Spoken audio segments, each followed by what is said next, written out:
Hey everyone, we're back with our artist reference list. And today I want to talk about Scott Robertson. Scott has influenced my life as an artist for a long time, more than a decade at this point. And his work has a lot of different fronts, from amazing vehicle design and great draftsmanship, pen sketching, a lot of different media, and so on, as well as a whole career in education and publishing books. We're going to talk a little bit about all of those. And if you're into drawing cars and vehicles, boats, spaceships, and everything, this video is definitely for you. It's going to be a great reference on his work, where you can find about him more, and all of that. So jumping into it, this is Scott, some pictures that he has over the internet.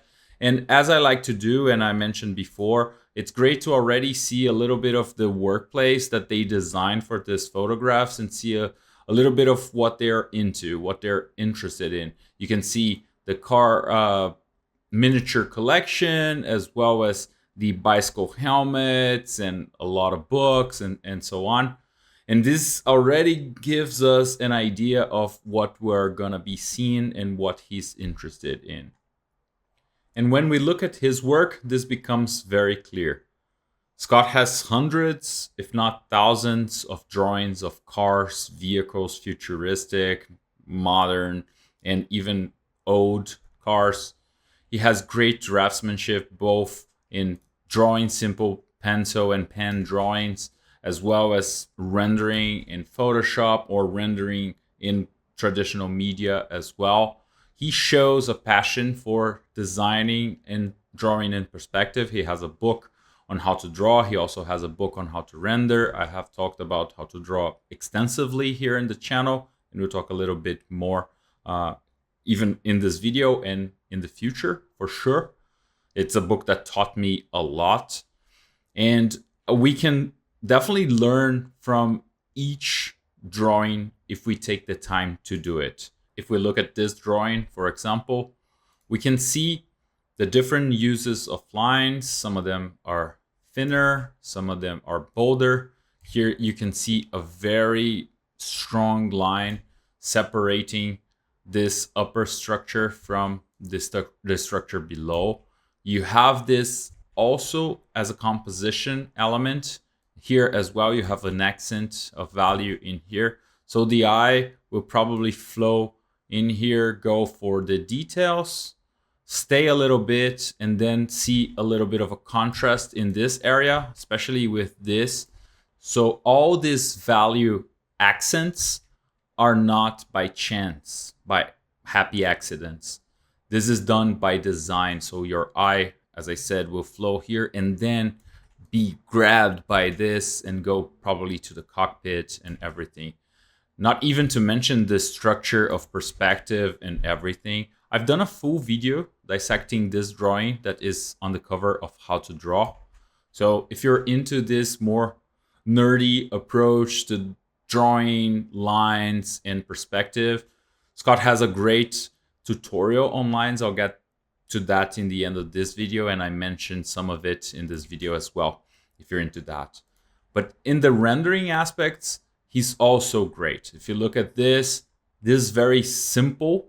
The design of how the materials are separated. You have more metal here in the front, and then you have metallic aspects in here and going all the way back here. You have the reflection of the sky giving more of a blue tint to an overall warm palette of this red car.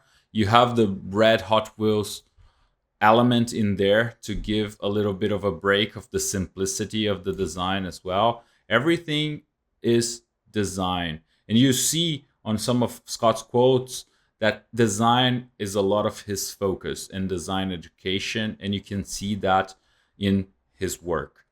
But it's not only in the world of ink and pixels that Scott works. He has done a real project out of his designs. This is great. I have followed this project for years now. I think it's finally completed. It started like 7 or 8 years ago. It's a passion project. it's great to see this come to reality, and you can definitely see his design approach, his design language to a real thing. I find it amazing, and it really shows the passion. This is not for money. This is for himself to fulfill his passion for this subject. Even if you look from a career standpoint, Scott has done a lot of design for clients. Hot Wheels is one of them. He has recently worked with Apple under a very strong NDA. He stayed like 3 years off the radar. I heard that from recent interviews that he gave. But it's not the main focus of his career. So he can decide whatever he wants to draw from time to time and focus on the things that he is into. If you look at how to draw, you see a lot of examples from the Aerospace Museum in Washington, and he goes to a lot of car fairs and takes a lot of pictures and studies. He's really into vehicle design, whether it's for career, education purposes, or just for himself. And talking about himself, he has designed a lot of bicycles and helmets throughout his career. If you look back in the day, if you are old enough, there are lots of tutorials on this topic through Gnomon Workshop. And you can see that he rides a bike himself. This is a photo I found on Instagram or something like that. And most recently, he has a lot of motorcycle designs as well. He did some Gumroad tutorials. These are from those, and you can even see a painting in here. Jumping on the details, it's the same as we've seen before. Great control of lines, great design, proportions, and draftsmanship in terms of perspective drawing. Everything you can find on those tutorials. It's awesome to be able to learn directly from these great artists as well. We've seen some artists from the past from whom we can only read in books and everything, and they stood the test of time. But these are living, working artists that are super curious and passionate about a topic, and we can learn a lot from them if we're into this as well. Or we can learn a lot from their passion to put into other topics that we are excited about. He draws a lot of boats, and here I want to focus on two aspects. The first of them is the draftsmanship and perspective, as I said before. If we look closer, we can see one of the most important topics that I find from his book, How to Draw, that is the two curve combo approach, where if we simplify and get another drawing from him, we can see that it's a combination from the orthographic side view, this line over here, and an orthographic top view that we can see in here, and all the construction that goes with that. If we turn that upside down, it's almost like a boat seen from underneath. And it's the same looking at here. I hope this comes across the structure and you can see that that's the basis of what he's doing in the boat designs. These are more side view orthographics for design purposes and understanding proportions and everything. And you can bring that all the way to 3D. This is done, I think, in Gravity Sketch. He has a recent interview with Gravity Sketch. So it's great to see that he's also experimenting other medium, other processes that will only add to his design. And this will become even more true when we get to AI and some of the experiments that he has been doing with Viscom. Airplanes, a little bit of a similar approach, especially if you go into more organic, like spaceship designs. But if you go into planes, here's where the structure approach and having great perspective drawing skills will go a long way. If we zoom in, we can see that if you try this anytime to mirror the wings of an airplane, you definitely know that this is hard and you need great perspective. You need to understand symmetry. You need to understand the line that goes in the middle of the plane and through which we'll understand the symmetry as a whole. Airplanes are harder because as they are bigger, there is a lot of influence from the camera that you're using, especially if you're drawing from photo reference and not from the real thing. You get a lot of distortion from fisheye lenses or from telescopic lenses. Sometimes if you're flying and taking a photograph from a plane from a distance, you see that they are flatter and the lines are converging slower to the horizon because you are from really far away, probably in another plane, taking a picture with a telescopic lens that will flat everything in perspective. This is topic for a deeper discussion at some point here in the channel, but you can find all those references and discussions in his book, How to Draw, as well. And if we go into the rendering aspects, once again, you have the blue almost as the car. We can see a little bit of the same palette, the red overall basic color, the blue sky reflection, as well as the bounce lights and reflection from the ground that is more on a desaturated brown. It's a little bit of what we've seen before, but applied to something that is from imagination, which is really interesting. Scott also loves experimenting with different topics and different processes, as I said before. A lot of mechs here and there, even industrial design, shoes, some characters.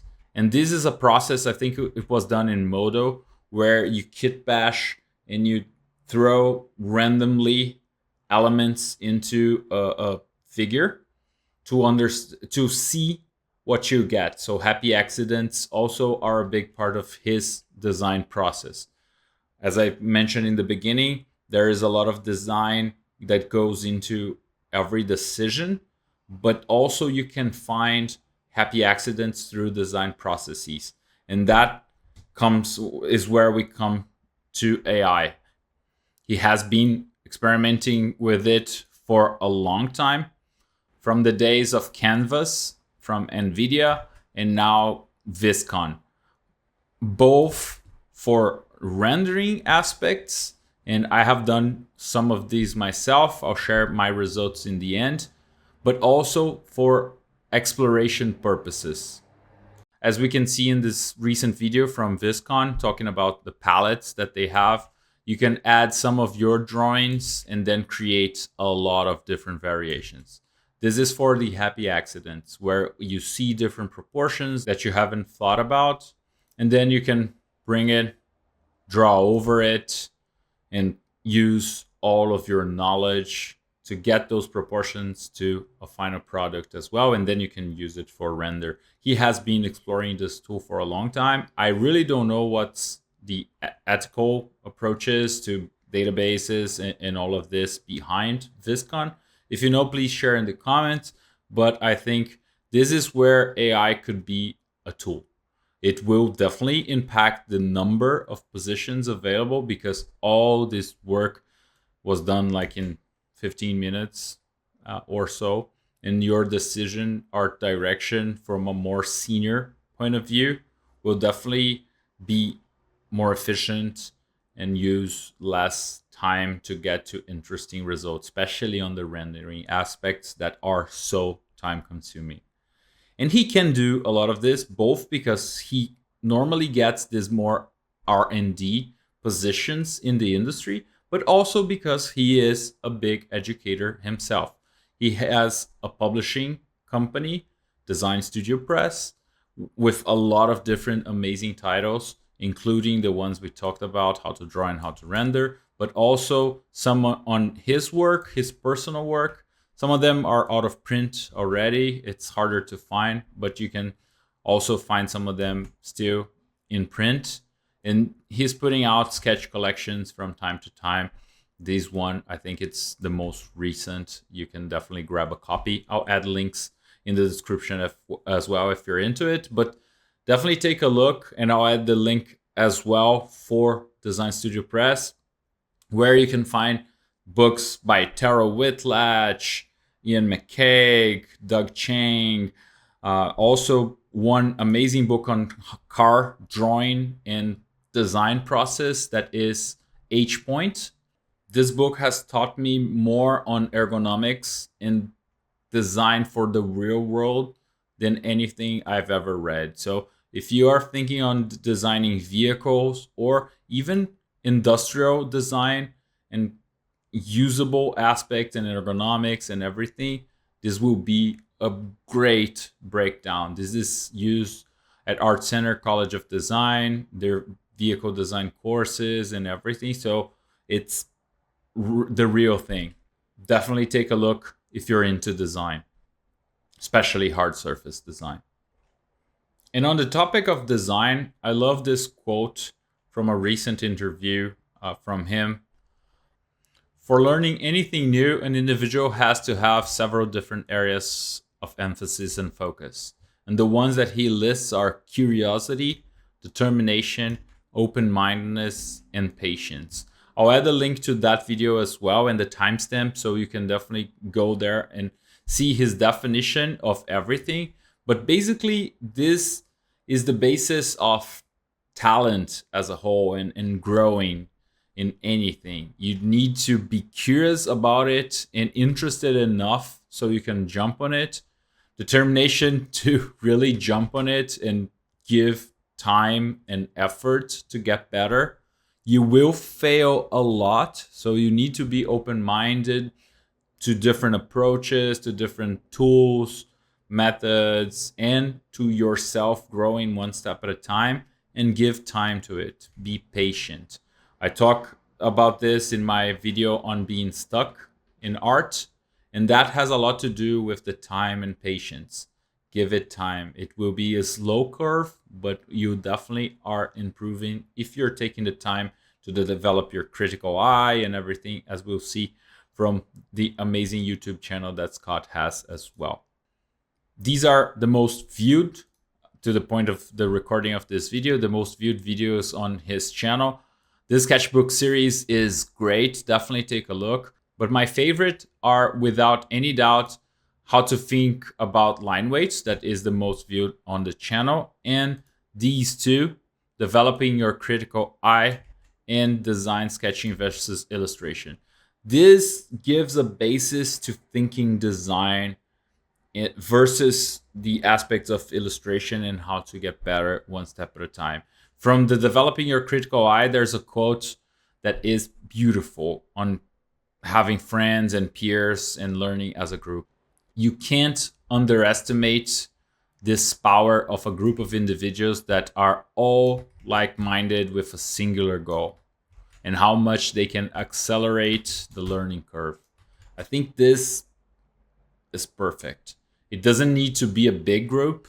It just needs to be a group with individuals like-minded with a singular goal. So find your peers, find your friends, study together, share, learn together. This is awesome. And he has a lot of tutorials. I just want to add that as well.